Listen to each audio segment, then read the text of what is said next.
balitaan ng mas maraming Pilipino, ABS-CBN News and Current Affairs. Panig sa katotohanan, panig sa bayan.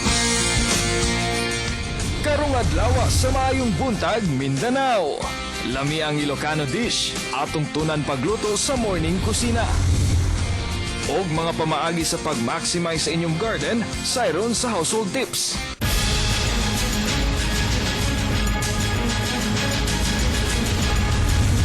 Sa News Patrol, pag-ila sa nagpaluyo sa pagpamomba sa sinihan sa duha ka mga mall sa Davao City, sentro sa investigasyon sa mga otoridad.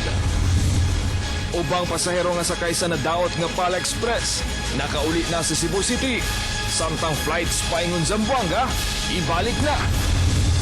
Mga sakop sa MNLF sa Zamboanga, kasuhan og rebelyon.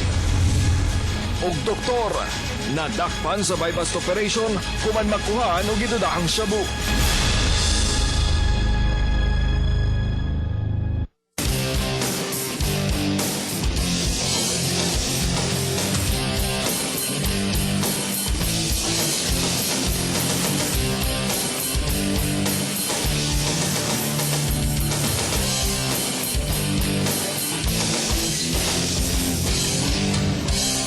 Maayong buntag ka pamilya, maayong buntag ka barkada, maayong buntag tana, maayong buntag Mindanao, maayong buntag ka pamilya, maayong buntag ka barkada, maayong buntag tana. Mga kapamilya, today is September 19, 2013. Busa bangon-bangon na og dungan natong sugato ng adlawng Huwebes, sugod sa ka. Maayong buntag, Mindanao. Sa mga chikiting nga pagawas pa lang sa ilahang mga balay, make sure nga nakapamahaw mo sa lami ang gihanda sa inyong mga mama para full of energy mo karong buntaga. Og siyempre, speaking of mga chikiting, no, dahil mga high school students karon ang gipasidunggan sa DepEd tungod kay nagsauli sila og pitaka, no, nga dunay sulod nga 500,000 pesos. Duha ka mga high school students sa Aritaw, Nueva Vizcaya ang nakapunit og pouch nga dunay sulod nga 500,000 pesos. Napunitan nila Jorel Culayan og Cordelito Corpus nga third-year high school students sa Aritaw National High School ang pouch samtang nagajogging sa palengke ng bayan. Ang pouch na isulod na 350,000 pesos ug mga tseke, pero imbis pagkainteresan ang kwarta, midiretso ang mga estudyante sa istasyon sa pulis ug giuli ang bag. Ug tungod ni ana, gipasidunggan ang duha sa mga estudyante sa DepEd sa Nueva Vizcaya. Yan, syempre, maayong sumbanan kining duha nato ka mga estudyante, no, sa mga estudyante pa diha nga kung makakita sila og mga pitaka, no, nga isauli gyud nila sa mga hingtungdan, no, kini sila mga honest high school students. Maayong modelo alang sa mga kabataan. Pero kinibida gihapon ng mga kabataan, mga pamilya, kay pirmado na ni Presidente Benigno Aquino III ang Republic Act 10627 o Anti-Bullying Act of 2013. Og ngadtong September 12 gipirmahan ni Pinoy ang balaod nga nagmando sa tanang eskwelahan sa elementarya ug sekundarya nga mumugna og polisiya aron likayan ang mga insidente sa pambubuli. Ubos sa balaod, bawal na ang si bisan kinsa o bisan unsang klase sa pagbuli aron dili mag-atubang og mga silot. Ug ang school principal maoy mugunit sa mga kaso sa bullying. Silutan sa DepEd ang mga school administrator nga dili musunod sa balaod. Di ba Nel, sa laing nasod katong mga bata nga biktima sa bullying usay mag-end up nga mag-commit og suicide kay dili na makayanan ang pressure. Ug syempre maayo sab kining tubag no sa gobyerno para at least malikayan na ang mga insidente sa pambubuli labi na sa katong sa mga high school ug sa mga elementary students. Ayan, gwapo na kayo siya na balita. Pero kani mga kapamilya, para sa ato ang mga nanay, ikaw ba nalhilig ba ka og Ilocano nga dish? Ilocano dish, medyo dili kita familiar na, pero mutilaw gihapon. Mutilaw gihapon ka. Iniya mga kapamilya, usa ka lamang Ilocano dish ang among idayat sa inyo sa Morning Kusina.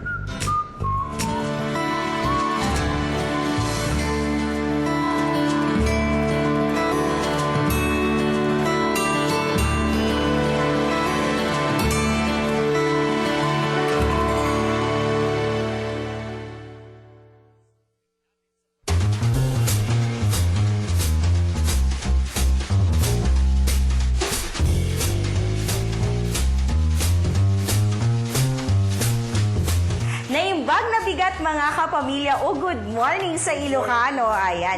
Mga kapamilya, welcome sa atong morning kusina nga nung nagsulti kong Ilocano ganina. Kay Ilocano dish ang atong lutuan and para tudluan ta this morning.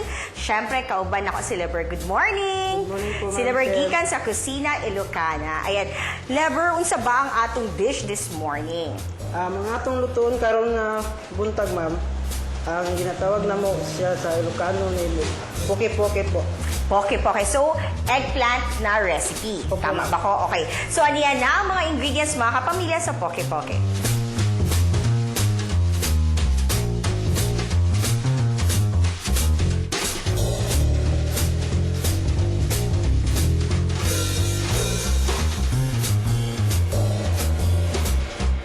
So, Lever, unsa ang atong first step sa paghimo nato sa atong poke-poke? Perfectly, siya pang pamahaw, tama ba ko? Opo.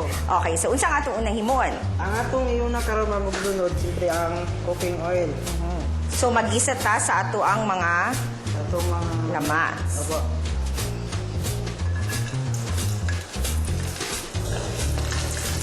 Tapos isunod na nato ang onion.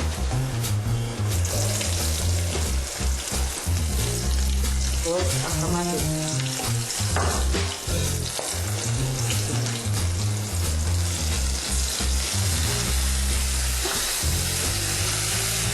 Tapos atong sunod ang patis.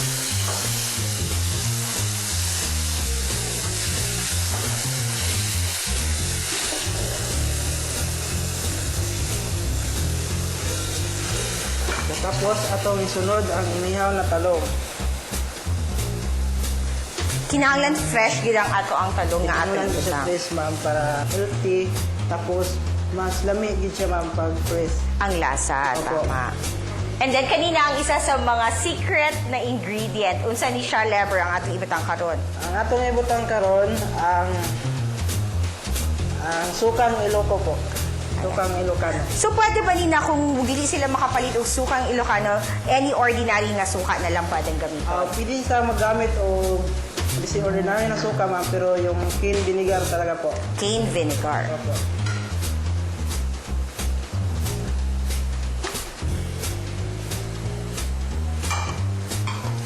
Ihalo lang nato siya mayo para perfect ang iyang lasa. So dapat daw circular motion. Oh. So dili na ba ni Lever na kailangan butangan nato og salt and pepper? Dili na siya ma'am kay tungod kumpleto na siya ang lasa po. Tungod sa atong suka ang ibutang kaganina. Tungod sa itong suka. So optional na lang na magbutang sila. Depende na sa panglasa. So pag nakita na ito naluto ng itlog, then pwede natin na siyang haunon.